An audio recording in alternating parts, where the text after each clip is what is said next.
Halo, bertemu kembali dengan Biologi PW Channel. Jangan lupa ya untuk subscribe, like, dan share video ini.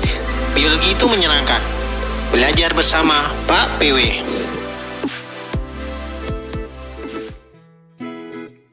Nah, kita akan bahas dulu ini secara konsep, peta konsep atau pembagiannya nanti apa yang kita bahas. Jadi untuk pertumbuhan dan perkembangan pada hewan kita bagi, yang pertama adalah tahap embrionik. Kemudian yang kedua tahap pasca embrionik, artinya setelah jadi embrio ya. Oke. Nah, di fase embrionik itu ada fase clivage, kemudian morula, kemudian gastrula, kemudian diakhiri gastrula, kemudian yang paling terakhir adalah diferensiasi, kemudian ada imbas induksi embrionik, ini nanti saya akan jelaskan khusus, kemudian kematian sel dan terbentuknya organogenesis atau pembentukan organ-organ individu ya, yang akibatnya nanti akan membentuk suatu individu yang terakhir ya. Jadi individu ini nanti akan tumbuh dan berkembang ya. Nah, kalau ada pasca embrionik, nah nanti ada perbaikan sel, bisa dengan regenerasi. Kemudian ini juga ada metamorfosis, ini lebih kepada hewan nih ya, yang ada hewan tertentu yang bisa mengalami regenerasi. Ya, kita akan bahas satu persatu. Tahap embrionik ini biasanya dibagi menjadi 3, morulasi, kemudian gastrulasi dan gastrulasi. Nah, apa yang terjadi pada saat morulasi, gastrulasi ya.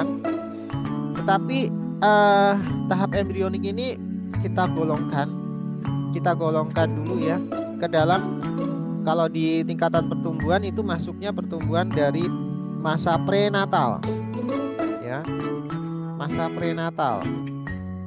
Jadi sebelum lahir, natal itu lahir. Nah, masa prenatal ini ada masa germinal ya, ada germinal. Oke, germinal ini sebelumnya ya. Ada fase germinal. Kemudian ada fase embrionik. Nah, embrionik yang di atas ini. Oke. Fase embrionik ini yang ada 3 tahap tadi. Nah, lalu apa fase germinal? Fase germinal ini adalah fase pembuahan, ya, yaitu proses pembuahan, yaitu terbentuknya sigot. Oke, jadi terbentuknya sigot. Jadi ini sampai ke sigot, ya. Jadi fase pembuahan sehingga menghasilkan sigot, ya. Fase ini sekelompok sel yang terdiri dari inti sel kemudian berkembang ya, akan menghasilkan sigot. Jadi pertemuan antara sel sperma dengan sel telur kan,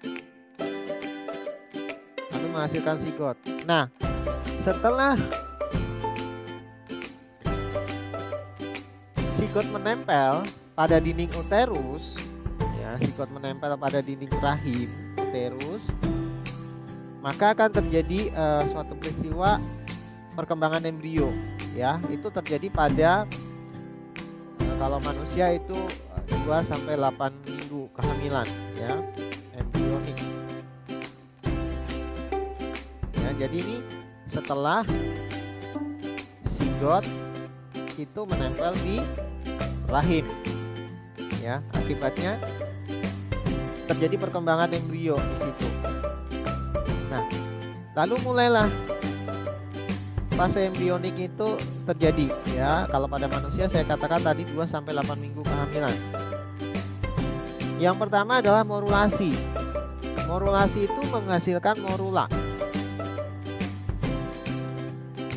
Ya, untuk menghasilkan morula itu pembelahan sigot menghasilkan suatu bentuk seperti bola yang tersusun atas banyak sel. Ya. Morula dari banyak sel. Dengan cara apa? Dengan cara membentuk cleavage. Nah, ini cleavage itu artinya cekungan begini nih. Ya. Jadi kayak diketali gitu ya, ada semacam lempengan cleavage gitu. Dia akan berkontraksi lalu memendek dan mengakibatkan sel itu menjadi beberapa ya. Ini menjadi 2 sel, kemudian 4 sel, 8 sel. Nah, itu adalah peristiwa morulasi. Ya. Kemudian tersusun berbentuk seperti bola yang terdiri dari banyak sel ini. Oke. Nah, ini.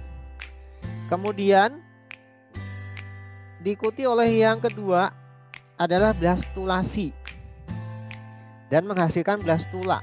Blastula ini adalah fase akhir dari morulasi. Oke. Jadi terbentuk lubang yang disebut dengan blastosul. Nah, ini ada lubangnya ya, yang terbentuk rongga blastosul itu namanya blastulasi.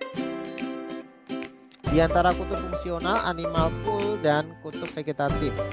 Ya, jadi ada lubangnya.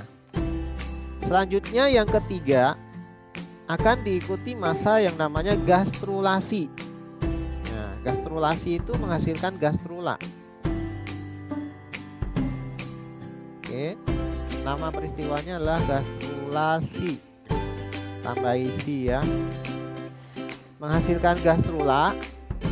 Nah, di sini terjadi pelekukan atau invaginasi. Ya, mengalami invaginasi, pelekukan ini mencekung gitu ya ke dalam, sehingga terbentuklah rongga baru yang disebut gastrosol atau arkenteron.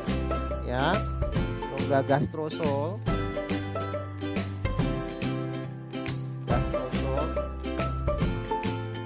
Soil. Ya, atau disebut dengan arkenteron. Nah, lubang tempat pelekukan ini disebut dengan blastopor ya, yang pada berkembang lebih lanjut akan menjadi anus biasanya. Nah, pada tahap akhir gastrulasi membentuk 3 lapisan. Pada tahap akhir ini membentuk 3 lapisan. Ya, ada ekto. Masih ingat kan yang paling luar ektoderm. Kemudian mesoderm.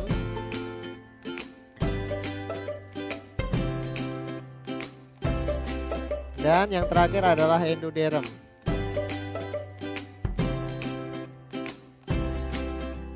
Nah, ini 3 lapisan yang terbentuk. Oke. Nah, kalau digambar lebih lengkap seperti ini nih ya. Dari zigot ya, kemudian morula, kemudian ada blastula, kemudian yang terakhir adalah gastrula ya.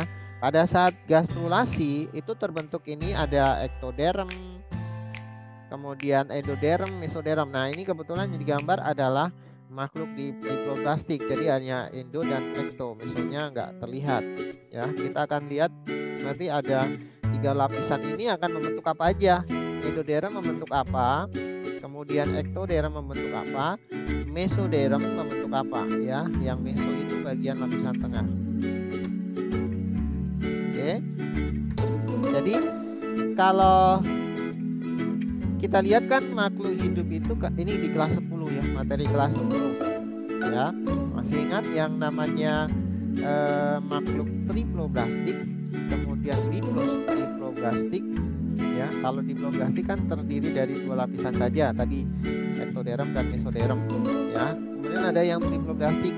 Kemudian dari yang triploblastik itu ada yang acelomata, pseudocelom dan celomata kan, tidak memiliki rongga tubuh, memiliki rongga tubuh semu, yang B di gambarnya. Rongga tubuhnya semu dan rongga tubuh sesungguhnya. Ya, contohnya pada manusia. Manusia itu memiliki rongga tubuh ya, karena memiliki saluran itu ya.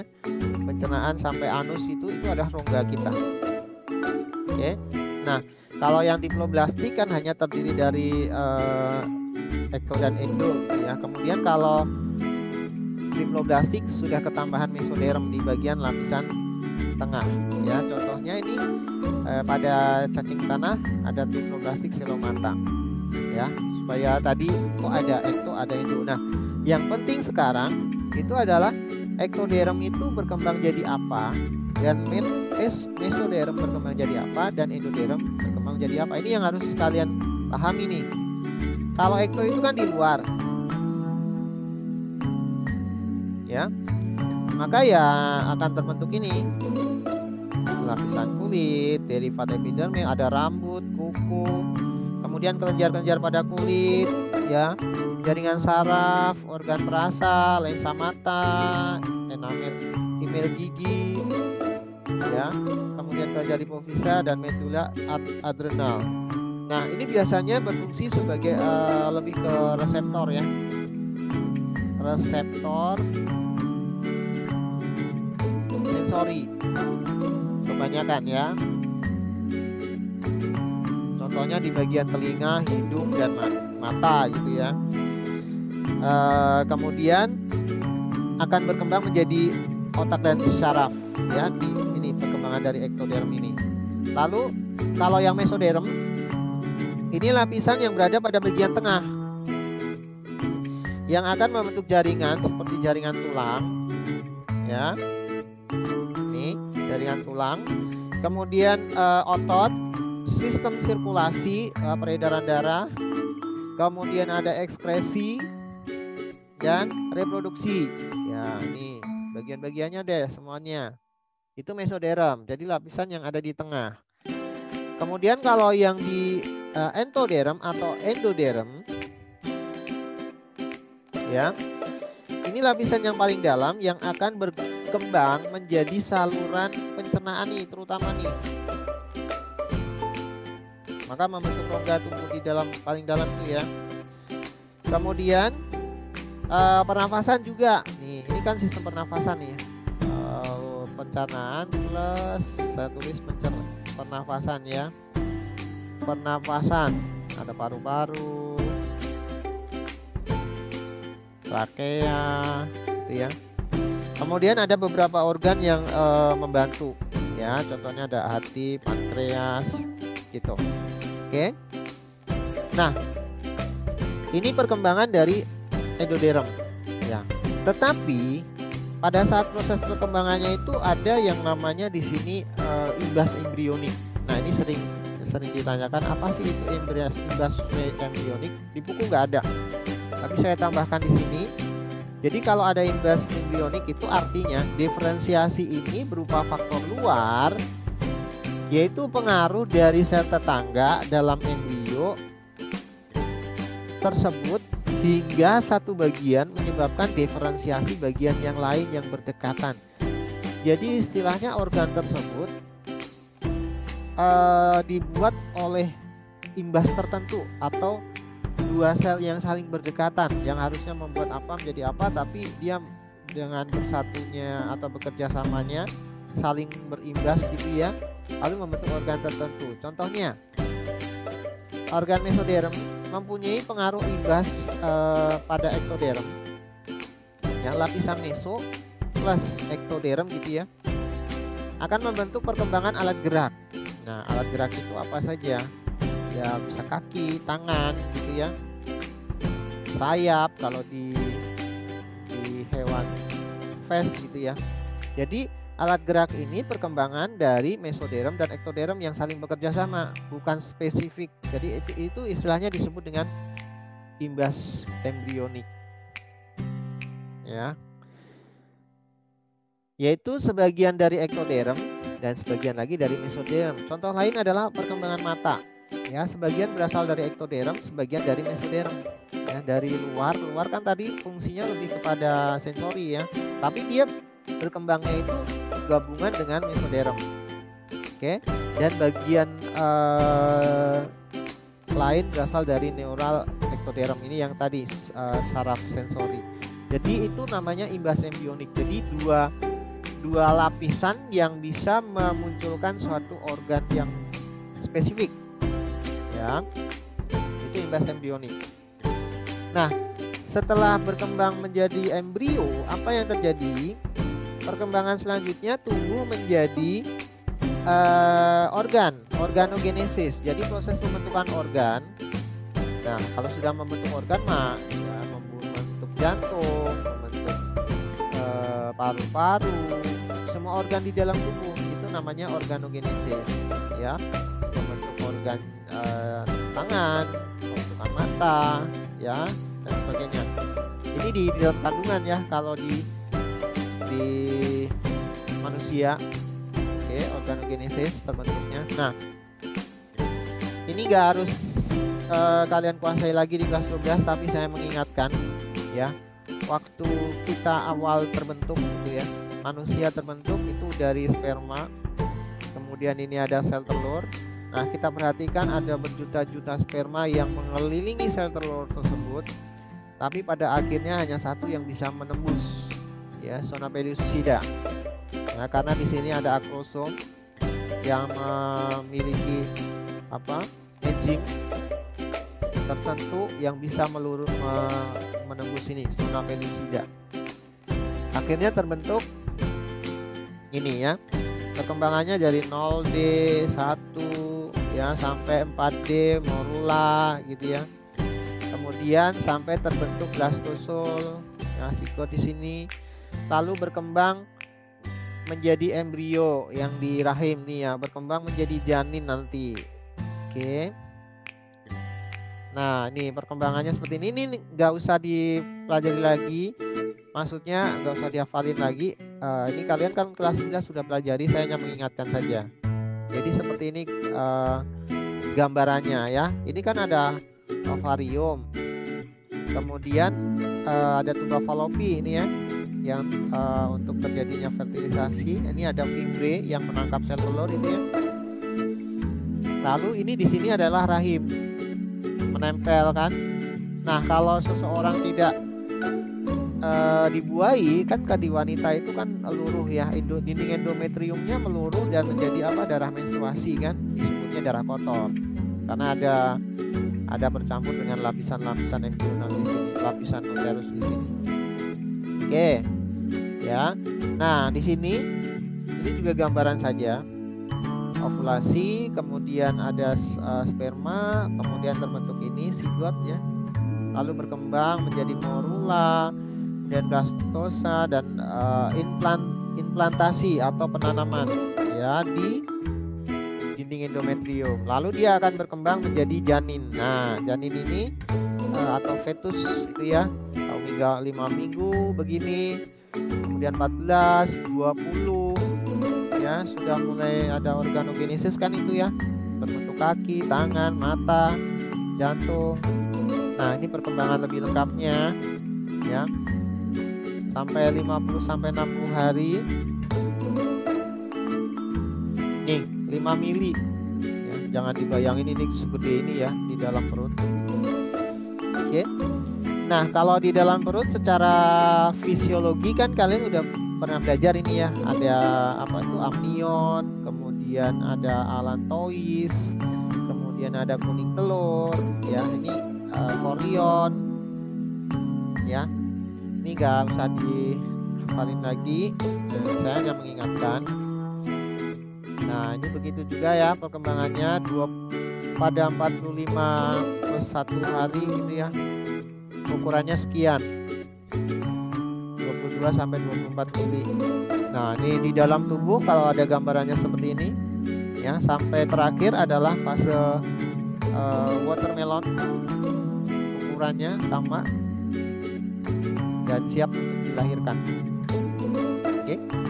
Nah, ketika melahirkan, proses melahirkan seseorang itu ya, ada disebut dengan partus, rangkaian kontraksi uterus. Ini di kelas 11 ada hormonnya ya, oksitosin kalau masih ingat kalian, berirama yang umumnya dikenal dengan labor ya. Kemudian tahap pertama pembukaan ya, masih ingat ada pembukaan sampai maksimal 10, pembukaan 10 cm gitu ya.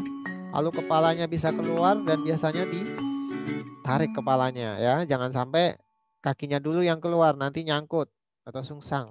Nah, ketika posisi bayi itu kaki di bawah, maka akan dilakukan tahap yang namanya sesar ya. Kemudian tahap kedua adalah ekspulsi atau pengeluaran bayi ya. Jadi itu ada kontraksi yang kuat sehingga terdorong bayinya. Nah, kalau pada hewan ini masih ingat di kelas 10 saya pernah bahas ini, yaitu tentang regenerasi yang memiliki daya regenerasi kuat, yaitu planaria. Jadi dipotong bisa tumbuh kepala yang baru, kecuali dipotong-potong gitu ya, dipotongnya banyak, janganlah, pasti hancur, kasihan ya, pasti mati kalau dipotong banyak-banyak. Paling dipotong satu bagian gitu ya, nanti tumbuh kepala. Nah, itu regenerasi. Lalu ada metamorfosis. Di serangga itu ada ametabola, hemimetabola, holometabola, kata, dan metamorfosis kata juga ada. Tapi ini nanti saja saya akan jelaskan di pertemuan selanjutnya, karena ini sepertinya udah banyak sekali yang masuk ya, meskipun waktunya masih kurang 2 menit ya, tidak apa-apa. Jadi saya akan lanjutkan untuk pertemuan selanjutnya ya, untuk yang di hewan, pertumbuhan pada hewan dan bakteri. Terima kasih ya yang sudah subscribe, like, dan share video ini. Biologi itu menyenangkan.